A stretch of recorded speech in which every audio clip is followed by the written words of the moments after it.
میرا عزیز دوستوں اور بزرگوں، لوگ سمجھتے ہیں کہ ذکر صرف تسبیحات پوری کرنے کا نام ہے۔ یہی وجہ ہے کہ لوگ ذکر کو علم کا بدل سمجھ بیٹھے۔ علم تو سمجھتے ہیں دنیا کے فنون کو، اور ذکر سمجھتے ہیں صرف تسبیحات کو۔ حالانکہ ذکر تسبیحات میں تو صرف اللہ کا ذکر ہے، صرف اللہ کے نام کا ذکر ہے۔ اسی طرح اللہ کے احکام کا بھی ذکر ہے، اسی طرح اللہ کے احکام کا بھی ذکر ہے، جس طرح اس کے نام کا ذکر ہے، اسی طرح اس کی صفات کا بھی ذکر ہے، اس کی صفات کا بھی ذکر ہے۔ ذکر صرف تسبیح، تحمید، تحلیل، تکبیر تک محدود نہیں ہے۔ ذکر صرف تسبیح، تحلیل، تحمید، تکبیر تک محدود نہیں ہے، بلکہ اصل ذکر علم ہے، اصل ذکر علم ہے۔ اللہ نے قرآن میں علماء کو اہل ذکر فرمایا، متعدد جگہ۔ فاسألوا اہل الذکر، پوچھو علماء سے۔ اس کا مطلب یہ ہے کہ اصل ذکر اللہ تعالی کو اس کے نام اور اس کے احکام سے یاد رکھنا ہے۔ اللہ کو اس کے نام، اس کے احکام سے یاد رکھنا ہے۔ مسجدوں میں جو اجتماعی طور پر ذکر کے حلقے ملتے ہیں، اس سے یہی ایمان اور علم کے حلقے مراد ہیں، ایمان اور علم کے حلقے مراد ہیں۔ صحیح روایت میں ہے، اللہ کے گھروں میں سے کسی گھر میں جمع ہو کر جو لوگ اللہ تعالیٰ کے تذکرے کرتے ہیں، فرشتوں نے بڑے آسمان لوگ ان کو گھیر لیتے ہیں۔ اللہ رب العزت ان سے بہتر مخلوق ملائکہ کے درمیان ان کا ذکر فرماتے ہیں۔ یہ بار بار عرض کیا جاتا ہے کہ مسجدوں میں اجتماعی طور پر جمع ہو کر علم کا اور ایمان کا سیکھنا، یہ صحابہ کرام کا اصل معمول تھا، یہ صحابہ کا اصل معمول تھا۔ اللہ کے لیے محبت کرنے، اللہ کے لیے آپس میں جڑ کر اللہ کے تذکرے کرنے والوں کا ذکر اللہ تعالی ملائکہ کے درمیان فرماتے ہیں۔ اسی لیے ابن عباس رضی اللہ عنہ فرماتے ہیں کہ ولا ذکر اللہ اکبر کا مطلب یہ ہے کہ اللہ ان لوگوں کا ذکر فرماتے ہیں جو مسجدوں میں اجتماعی طور پر اللہ کو یاد کرتے ہیں، مسجدوں میں اجتماعی طور پر اللہ کو یاد کرتے ہیں۔ اللہ تعالیٰ ان کا تذکرہ فرشتوں کے درمیان فرماتے ہیں۔ یہ فرماتے ابن عباس رضی اللہ عنہ کہ ولا ذکر اللہ اکبر کا مطلب یہ ہے کہ ذکر اکبر یہ ہے کہ اللہ ہمارا ذکر کریں، ذکر اکبر یہ ہے کہ اللہ ہمارا ذکر کریں۔ آپ دیکھیے کتنی غفلت ہے، کتنی غفلت ہے، کتنی غفلت ہے۔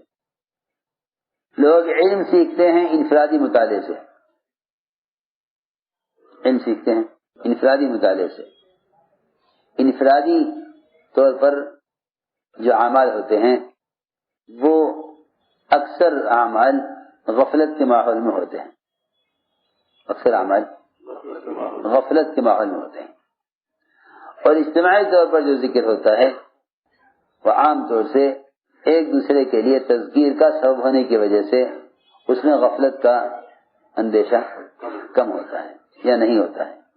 دوسری بات یہ بھی ہے کہ اجتماعی طور پر ذکر کرنا ایسا ہے جیسے کسی جیش کا اجتماعی طور پر کوئی عمل کرنا۔ اس سے شیطان اس طرح ڈرتا ہے جس طرح کسی جیش سے دشمن ڈرتا ہے، کسی جیش سے دشمن ڈرتا ہے۔ اس طرح اجتماعی طور پر علم و ذکر کے حلقوں میں جمع ہونے سے شیطان بھی ڈرتا ہے۔ ہمارے یہاں تبلیغ میں اجتماعی طور پر جو ذکر کی ترغیب ہے وہ مسجدوں میں ایمان اور علم کے حلقوں پر جمع ہو کر، کیونکہ حضور اکرم صلی اللہ علیہ وسلم مسجد میں تشریف لائے، صحابہ حلقہ لگا کر بیٹھے ہوئے تھے۔ آپ نے قسم دے کر پوچھا کہ قسم کھا کر بتاؤ کیا کر رہے تھے؟ سب نے کہا کہ ہم اللہ تعالیٰ کے تذکرے کر رہے تھے۔ کہ اللہ نے ہمیں اسلام کی ہدایت دے کر ہم پر احسان کیا، ہم اس کے تذکرے کر رہے تھے۔ آپ نے قسم دے کر پوچھا، فرمایا میں نے تم سے قسم کھلوائی ہے، تم میرے کسی تہمت کی وجہ سے نہیں، تم میرے کسی تہمت کی وجہ سے نہیں۔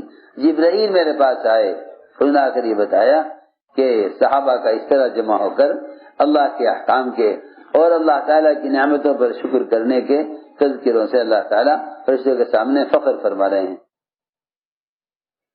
دیکھو اجتماعی طور پر جمع ہو کر مسجدوں میں اللہ تعالیٰ کے تذکرے کرنے کے کیا فضائل ہیں۔ فرماتے ابو درداء رضی اللہ عنہ، یہ فرمایا حضور اکرم صلی اللہ علیہ وسلم نے، اللہ تعالیٰ قیامت میں کچھ لوگوں کو ایسا اٹھائیں گے قبروں سے کہ ان کے چہروں پر خاص قسم کا نور ہوگا، ان کے چہروں پر خاص قسم کا نور ہوگا۔ وہ موتیوں کے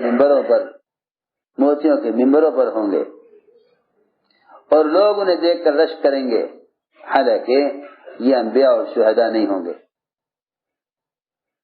یہ نہیں کہ بھئی انبیاء اور شہداء کا ہی یہ مقام ہو کہ اس پر رشک کیا جائے، بلکہ وہ انبیاء اور شہداء نہیں ہوں گے کہ ان پر رشک کیا جائے انبیاء اور شہداء ہونے کی وجہ سے۔ جب یہ سنا تو ایک دیہاتی اپنے گھٹنوں کے بل کھڑا ہوا اور اوپر ہو کر اس نے سوال کیا کہ یا رسول اللہ، یہ کون لوگ ہوں گے، یہ کون لوگ ہوں گے جو موتیوں کے ممبروں پر اور ان کے چہروں میں ایسا نور ہوگا، ہمیں ان کا حلیہ بیان کیجئے، کون لوگ ہوں گے وہ؟ آپ نے فرمایا کہ وہ لوگ ہوں گے جو ایک دوسرے سے صرف اللہ کے لیے محبت کرنے والے اور مختلف خاندان، مختلف قبیلے، مختلف زبان، مختلف رنگ اور مختلف علاقوں کے لوگ ایک جگہ جمع ہو کر اللہ تعالی کے احکام اور اس کی صفات کے تذکرے کرتے ہوں گے، وہ لوگ ہوں گے۔ ابن عباسہ کہتے ہیں کہ میں نے سنا فرماتے حضور اکرم صلی اللہ علیہ وسلم کو کہ اللہ رب العزت کے دائیں طرف اور اللہ کے تو دونوں طرف، اللہ کے دونوں طرف یمین ہے، ایسے لوگ ہوں گے کہ وہ نہ انبیاء ہیں نہ شہداء، اور ان کے چہرے کی سفیدی اور ان کا نور دیکھنے والوں کی نظروں کو چکا چوند کر دے۔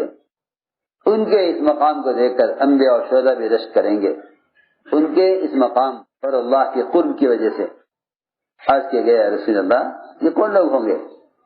آپ نے فرمایا کہ یہ مختلف خیال، مختلف قبیلے، مختلف زبان کے، مختلف رنگ کے، مختلف خاندانوں کے لوگ ایک جگہ جمع ہو کر اللہ تعالیٰ کے تذکرے کریں۔ اس سے علم اور ایمان کے حلقے ہی مراد ہیں، کیونکہ اسی روایت میں آگے آ رہا ہے فَيَنْتَقُونَ أَطَايِبَ الْكَلَامِ كَمَا يَنْتَقِي الْآكِلُ التَّمْرَ الْأَطَايِبَ، کہ وہ اچھی اچھی باتوں کو اس طرح چنیں گے اچھی اچھی باتوں کو جس طرح کھجور کھانے والا چھانٹ کر عمدہ کھجوریں کھاتا ہے۔ کھجور کھانے والا چھانٹ کر عمدہ کھجوریں نکالتا ہے کھانے کے لیے، اس طرح یہ ان حلقوں میں علم اور ایمان کے حلقوں میں اس طرح خیر کی باتیں چن کر اپنے اندر اتاریں گے جس طرح ایک کھجور کھانے والا عمدہ کھجوریں چن کر کھاتا ہے۔ بلکہ حضور اکرم صلی اللہ علیہ وسلم نکلے حجرے سے ایک مرتبہ، دیکھا ایک طرف صحابہ جمع ہیں، یہ کیا ہو رہا ہے؟ لوگوں نے بتایا کہ یہاں ایک آدمی ہے جو علامہ ہے، یہاں ایک جو علامہ ہے۔ آپ نے فرمایا ومن علامۃ، علامہ کس چیز کو کہتے ہیں؟ یہ میں کون علامہ؟ فرمایا کیا علامہ؟ علامہ کسے کہتے ہیں؟ صحابہ نے عرض کیا یہ وہ آدمی ہے جو عرب کی کہاوتوں کو، ان کے اشعار اور ان کی مثالوں کو اور ان کی تاریخ اور ان کے اچھے برے حالات کو اور عربیت سے بڑا واقف ہے۔